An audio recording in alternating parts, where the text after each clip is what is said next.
El apóstol Pablo describió las muchas pruebas que él sufrió en el curso de su ministerio. Él dijo lo siguiente: de los judíos, 5 veces he recibido 40 azotes menos 1. 3 veces he sido azotado con varas. 1 vez apedreado.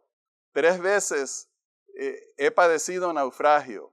1 noche y 1 día náufrago en alta mar. En caminos muchas veces.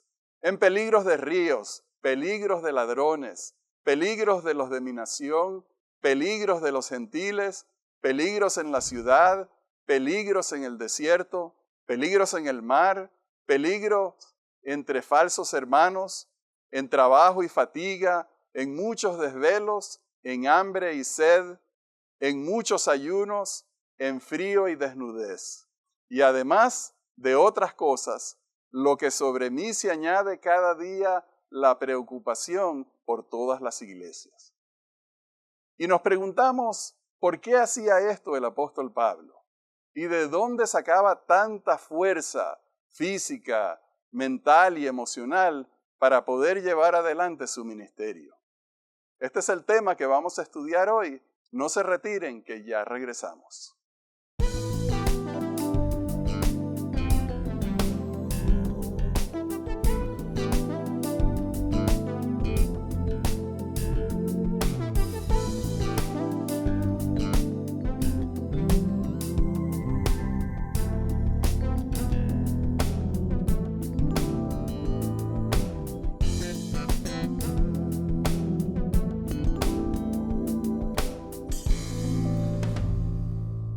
Hola, apreciados hermanos, bienvenidos a Perspectiva Bíblica. Estamos muy contentos de estar de vuelta con ustedes.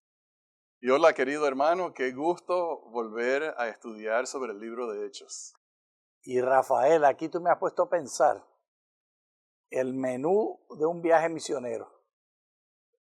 Es como si le hubieran dicho las amenidades que va a incluir este viaje misionero, hermano Pablo, van a ser apedreamientos, torturas.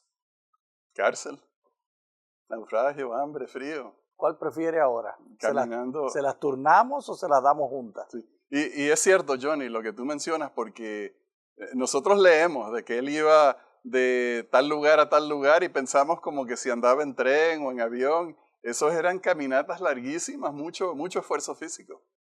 Muy difícil esta situación. El Señor nos ayude hoy a entender lo fácil que lo tenemos. Debemos orar, ¿verdad? Sí. Amante Dios, gracias por el ejemplo de Pablo, por indicarnos en la Escritura sus tormentos, torturas, vicisitudes, dolores, persecuciones. Ayúdanos a entender lo bien que estamos nosotros y que aprovechemos esta oportunidad de paz para predicar el Evangelio. En el nombre de Jesús oramos. Amén. Amén. Bien, estamos estudiando en el tema de hoy el primer viaje misionero de Pablo y vamos a comenzar leyendo en el libro de Hechos, el capítulo 13.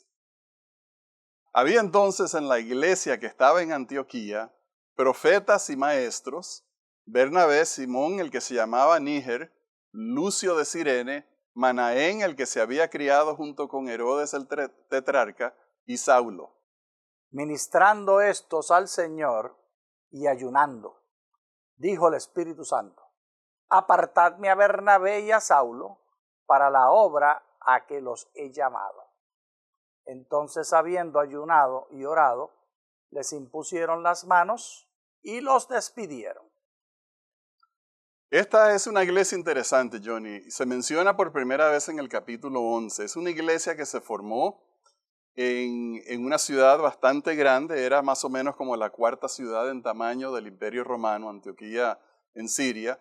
Y era una iglesia que se formó accidentalmente porque luego que se desató la persecución de los judíos en Jerusalén y que se esparcieron por muchas partes, algunos llegaron a Antioquía y obviamente fueron a predicarle a los judíos allí, pero algunos de ellos empezaron a predicarle a los griegos, a los romanos también. Y la gran sorpresa para ellos es que también estas personas respondieron en gran cantidad al mensaje del Evangelio. Alabado sea el nombre del Señor por ese esfuerzo misionero. Y estas personas quedaron sin nombre. Estos que llegaron allí probablemente estaban incluidos algunos de los dirigentes antiguos, fariseos, conversos. Probablemente estaban incluidos algunos de los comunes que escucharon a Jesús. Personas que no llegaron al rango de apóstol, que no recibieron la estima de haber sido escritos sus nombres en el libro de los Hechos. Pero el Espíritu Santo era el que estaba en control. Rafael, esta es la historia de cómo el Espíritu Santo está obrando. Sí, correcto, porque nosotros leemos aquí, bueno, hay varias cosas interesantes de esta iglesia, porque esta se convirtió en la iglesia más importante que había fuera de Jerusalén. Y se mencionan 4 personajes allí en los primeros versículos que leímos, y dice que eran profetas y maestros. O sea que siendo la iglesia una iglesia con nuevos creyentes, personas que venían, muchos de ellos del paganismo, que no tenían el trasfondo de la cultura judía, de la religión judía, eran personas que desconocían mucho y que tenían muchos conceptos religiosos equivocados o extraños a la religión cristiana. Entonces estos pastores y maestros cumplían un rol muy especial, que era el rol del discipulado, de discipular y edificar a la congregación. Y el Espíritu Santo, al estar en control de la iglesia primitiva, enfatizaba en ellos las verdades que habían de enseñar. Hubiera sido un conflicto irreparable si ellos hubiesen querido reproducir en el cristianismo todas las costumbres del judaísmo. Pero la sabiduría del Espíritu Santo fue manifestada más adelante y vemos el testimonio en el capítulo 15 del libro de los Hechos, pero no estamos ahí. Todavía no. Pero entonces, bueno, tú habías mencionado el rol del Espíritu Santo. Y algo interesante de esta iglesia es que estaban ministrando a Dios, estaban ayunando, y entonces el Espíritu Santo les habló para decirles: apártenme a Saulo y a Bernabé para la obra del ministerio, para ir a predicar a los gentiles. Entonces, ya encontramos de entrada, Johnny, que esta era una iglesia que no solamente tenía profetas y maestros, sino que era una iglesia que ayunaba y una iglesia con la cual el Espíritu Santo interactuaba y les dijo: apártenme a estos 2. El libro de Hechos realmente es el libro, tú lo mencionaste anteriormente, el libro de los Hechos del Espíritu Santo. Amén. Y el Espíritu Santo que estaba en control y que debe estar en control de tu iglesia local, y esto quiere decir que debe estar en control de mi vida y de la tuya, estaba en control de esta iglesia en Antioquía. Y personas comunes que estaban adorando al Señor fueron las que le pusieron las manos al gigante del Evangelio, el hermano Pablo. Y nos muestra cómo todos somos importantes en la iglesia. No hay una persona menos importante que otra. Si esta iglesia no hubiese reconocido a Pablo, y había buenas razones, Rafael, había buenas razones para no reconocer a Pablo y no darle puestecito. El trasfondo de él, sí. ¿Tú le hubieras dado puestecito en tu iglesia local? Bueno, venía con sospecha porque era perseguidor de la iglesia, sí. Pero sospecha es decirlo muy suavecito. Venía con un resumen, una currículum vitae que decía: ni me toquen con una vara de 100 pies, porque sí, yo soy perseguidor y he matado a muchísimos. No me tengan confianza que de repente soy un espía. Exactamente. Sí, o sea, estoy fingiendo mi conversión. A mí me parece que la iglesia de Antioquía estuvo dispuesto a ponerle las manos, como el Espíritu Santo dijo, precisamente porque eran una iglesia mixta, porque los que estaban allí sabían lo que se sentía al estar en la periferia. Los conversos no judíos estaban en la periferia y ellos, es muy posible, no nos dice la Escritura el detalle, es muy posible que ellos fueron los que el Espíritu Santo les impresionó con la idea primaria. Y los judíos entonces siguieron por el testimonio de estos. No sabremos la verdad. Bueno, entonces vamos a seguir la narrativa a ver qué otra acción del Espíritu Santo. Ellos entonces, enviados por el Espíritu Santo, descendieron a Seleucia y de allí navegaron a Chipre. Al llegar a Salamina, anunciaban la palabra de Dios en las sinagogas de los judíos. tenían también a Juan de ayudante. Entonces lo que encontramos aquí, Johnny, es que el Espíritu Santo no solamente está dando instrucciones a la iglesia de apartar a 2 para una obra especial, sino de enviarlos también. Se está hablando aquí del rol del Espíritu Santo no en términos de que es como una energía que le entró a los apóstoles y un valor que les entró, sino más bien como un ser pensante, un ser con personalidad, un ser con agenda, un ser que tiene un plan y que está dirigiendo a estas personas. Presidente de la iglesia primitiva, del Espíritu Santo. Sí.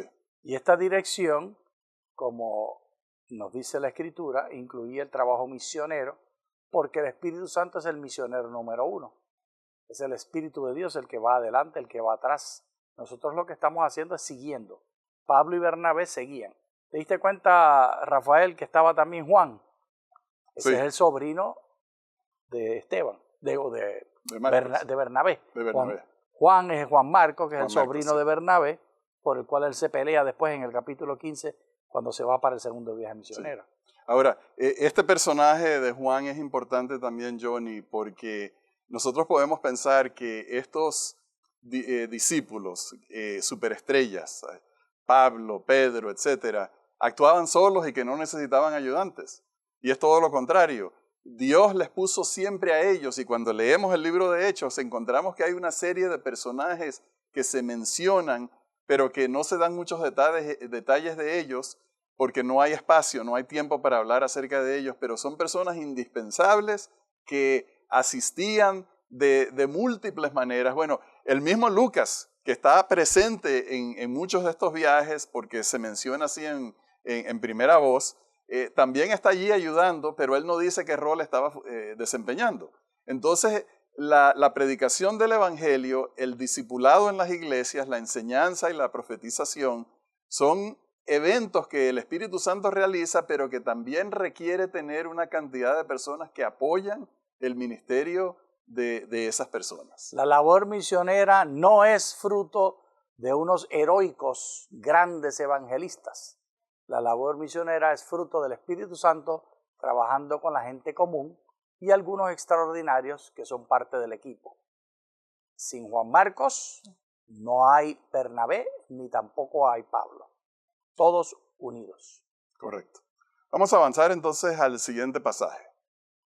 Habiendo atravesado toda la isla, o sea, recordemos que están en Chipre, hasta Pafos, hallaron a cierto mago falso profeta judío, llamado Bar Jesús, que estaba con el procónsul Sergio Paulo, varón prudente. Este, llamando a Bernabé y a Saulo, deseaba oír la palabra de Dios, pero los resistía Elimas, el mago, pues así se traduce su nombre, intentando apartar de la fe al procónsul. Entonces Saulo, que también es Pablo, lleno del Espíritu Santo, fijando en él los ojos, le dijo: lleno de todo engaño y de toda maldad, hijo del diablo, enemigo de toda justicia, ¿no cesarás de trastornar los caminos rectos del Señor? Ahora pues, la mano del Señor está contra ti, y quedarás ciego, y no verás el sol por algún tiempo. Inmediatamente cayeron sobre él oscuridad y tinieblas. Y andando alrededor buscaba a quien lo condujera de la mano. Entonces el procónsul, viendo lo que había sucedido, creyó, admirado de la doctrina del Señor. Es impresionante la forma como el hermano Pablo reprende al enemigo. Estas palabras de Pablo parecieran muy violentas. ¿Cuántas veces hemos hecho esto tú o yo? Yo nunca lo he hecho, Rafael, nunca he reprendido a alguien de esta manera, mucho menos diciéndoles que se van a quedar ciegos. ¿Será que el Espíritu Santo está dispuesto a usarnos de la misma manera hoy? Que cuando encontremos enemigos que están trabajando en contra del Espíritu de Dios, los podamos reprender. Me parece que la invitación está allí. Me parece, Rafael, que lo más importante es tener la actitud que tenían Pablo, Bernabé y el otro equipo misionero que estaba con ellos, Juan Marcos, la idea de que el Espíritu Santo es un vecino del presente, está en control y está actuando. Nosotros vemos la labor misionera como una serie de estrategias que nosotros hacemos. Tal vez lo vemos como materiales que nosotros usamos. Tal vez lo vemos como aquí las tecnologías que nosotros dominamos. Y no lo vemos como la relación con una persona, la persona del Espíritu Santo que está guiándonos adelante de nosotros. Ese es el prerequisito para poder tener esa actitud que presentó Pablo. ¿Qué te parece? Bueno, nosotros pudiéramos decir que esa actitud fue mala y negativa y todo eso. Sin embargo, a mí se me hace la idea de que Pablo fue inspirado a echarle esa maldición, porque esa fue la que él recibió, que le resultó una bendición. O sea, él quedó ciego y en su ceguera no pudo sino pensar y analizar todo lo que le estaba sucediendo en el camino a Damasco y llegó a aceptar a Cristo. Así que en un sentido le hizo un favor para que se convirtiera y se arrepintiera de sus pecados. Pero hay una cosa bastante interesante también, Johnny, es que estos hombres llegan a Chipre desde un extremo, desde una parte de Chipre, van atravesando toda la isla para llegar a Pafos porque había una persona, ¿cómo que se llamaba? Sergio Paulo, el oficial, el procónsul. Una persona a la cual Dios le quería llevar el evangelio. O sea, que están siendo guiados por el Espíritu Santo a una persona que el Espíritu Santo ya la ha visitado. El Espíritu Santo trae de Antioquía, apártame a estos dos hombres para que hagan la obra del ministerio y los conduce a la puerta de Sergio Paulo para que él reciba el evangelio y se convierta. Y entonces lo maravilloso es que el Espíritu Santo tiene alrededor de todos nosotros a personas que están dispuestas a recibir el evangelio. Y lo único que el Espíritu Santo necesita es que tú y que yo estemos listos y aceptemos la tarea de atravesar el camino, de cubrir las millas y los kilómetros que tenemos que cubrir para ir en el nombre de Jesús a llevar el mensaje de salvación. Pidámosle a Dios, Johnny, que nos use el Espíritu Santo para ir a bendecir a las personas de esa forma. Ahí está de nuevo, sugiero yo, el prerequisito del cual hablábamos. En otras palabras, hay dos maneras de hacer la historia. Pablo y Bernabé le llevaron el Espíritu Santo al procónsul. Esa es manera A, que es lo común, lo vulgar en la iglesia hoy. Pero así no era como ellos lo veían. La manera B es como lo presenta el Nuevo Testamento. El Espíritu Santo ya estaba con el procónsul y trajo a Pablo y Bernabé para que le dieran el mensaje. La relación con Dios ya estaba. Ahora ellos eran traídos para dar un mensaje. Evangelio es mensaje, no es traer a la persona de Dios. La persona de Dios ya está con todos los que han de ser salvos, ya está en relación con ellos. A la iglesia le toca llevarles el mensaje. Entonces, Johnny, también tenemos que notar el tema de que ellos recibieron, a pesar de que estaban bajo la dirección del Espíritu Santo, recibieron oposición de parte de este vago Elimas. Esta persona que no tenía otro oficio sino que estorbar la misión de ellos y ponerse en el camino de Dios para impedir, o sea, hacer la obra del diablo. Y lo que estaba aprendiendo Pablo es que aunque él estaba dirigido por el Espíritu Santo, él iba a encontrar oposición. Y esta fue una de las oposiciones más blandas que él recibió, porque inmediatamente neutralizó la oposición con la maldición que le echó a Elimas y se acabó el problema. Lo que vamos a ver en Hechos, a través de los diferentes capítulos, es la gran oposición que enfrentó Pablo en todas las ciudades, en todos los lugares a los que él fue. Era como una especie de entrenamiento para fortalecerse y poder llevar adelante la obra. Y la clave de nuevo es visualizar que no estamos solos, que no estamos haciendo nuestra agenda, que no siquiera estamos haciendo la agenda de la iglesia, estamos siguiendo la agenda del Espíritu Santo. Esa es la clave para el éxito misionero. Bueno, entonces los discípulos se fueron de Chipre a tierra firme y llegaron a una ciudad que se llama Antioquía, pero no de Siria, sino de Pisidia. Vamos a ver lo que sucedió allí. Cuando salieron ellos de la sinagoga de los judíos, los gentiles les rogaron que el siguiente sábado les hablaran de estas cosas.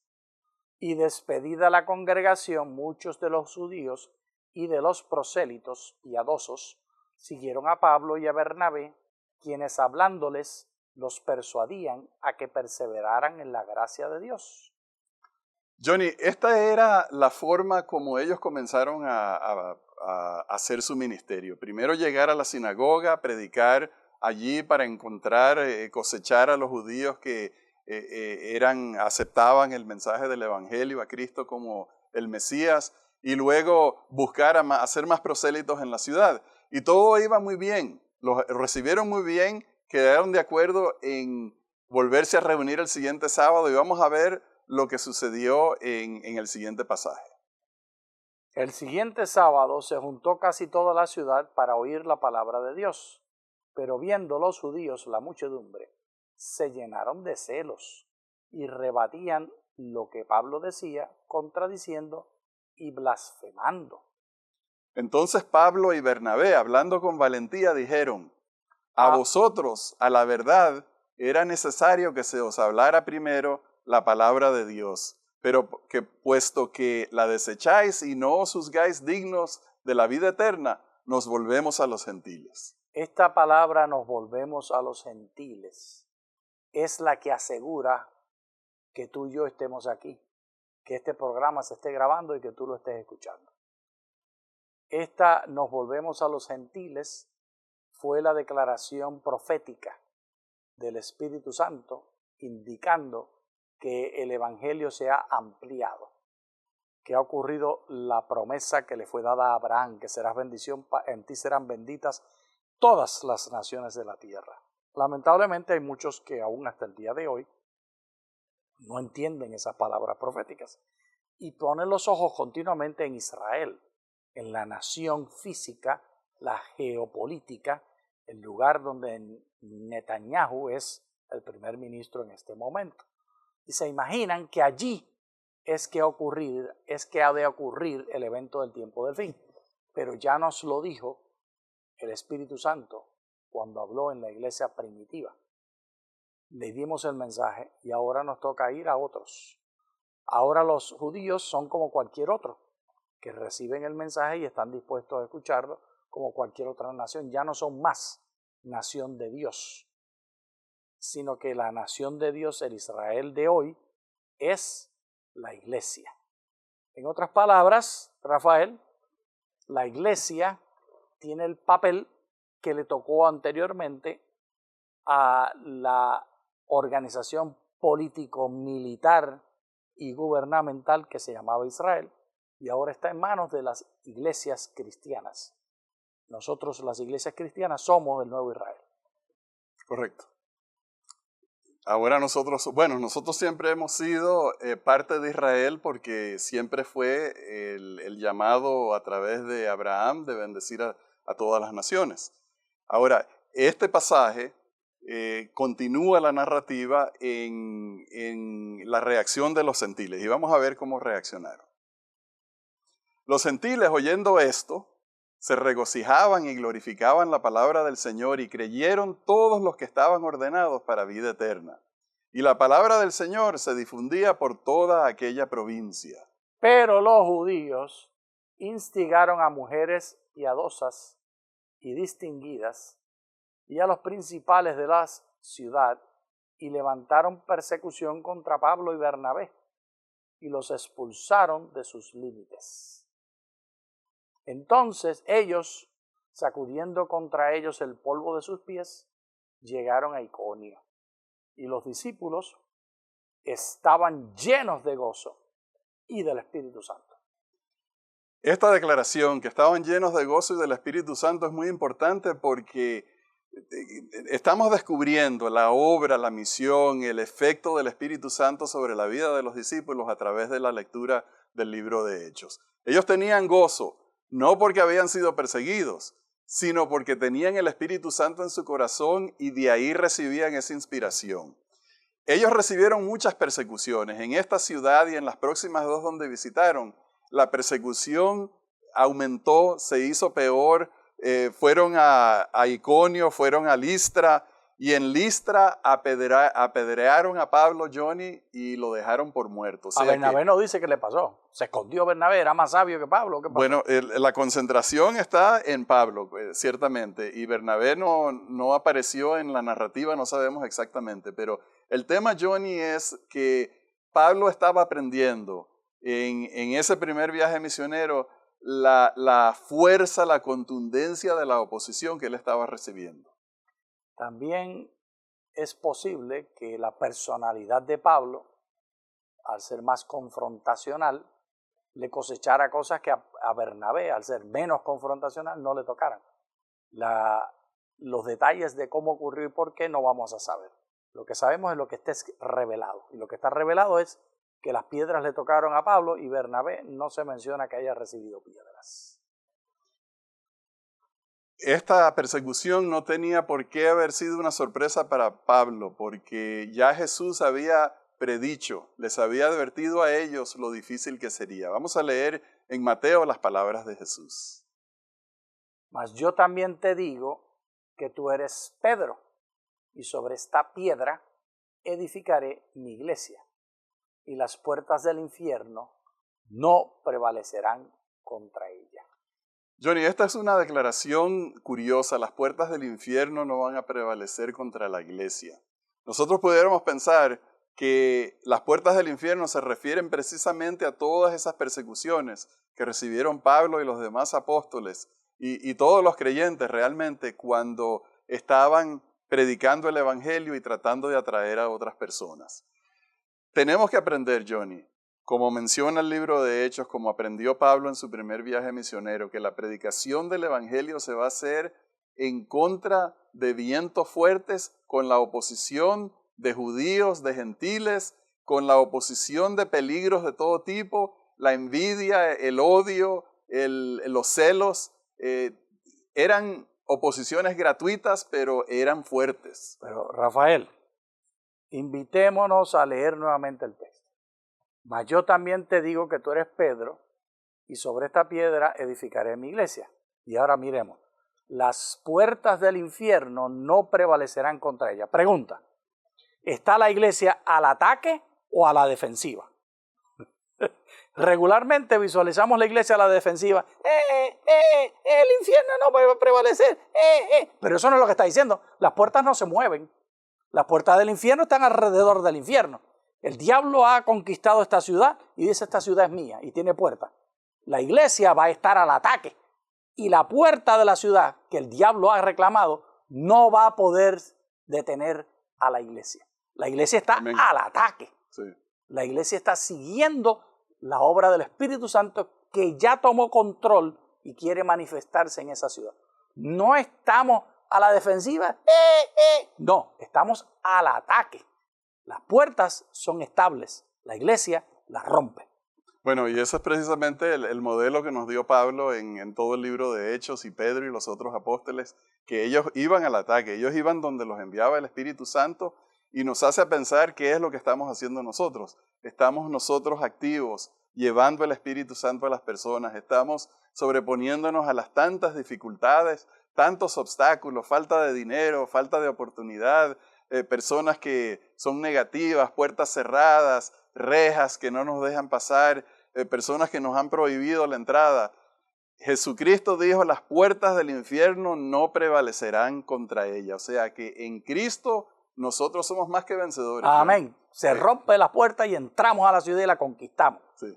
Pablo dijo: en Cristo nosotros somos más que vencedores. Amén. Bien, apreciados hermanos, llegamos ya al final del estudio del primer viaje misionero de Pablo. Tenemos muchas historias de Pablo que estudiar, que aprender, y continuamos con el estudio del libro de Hechos. Agradecemos su compañía y les deseamos muchas bendiciones de Dios. Muchas gracias.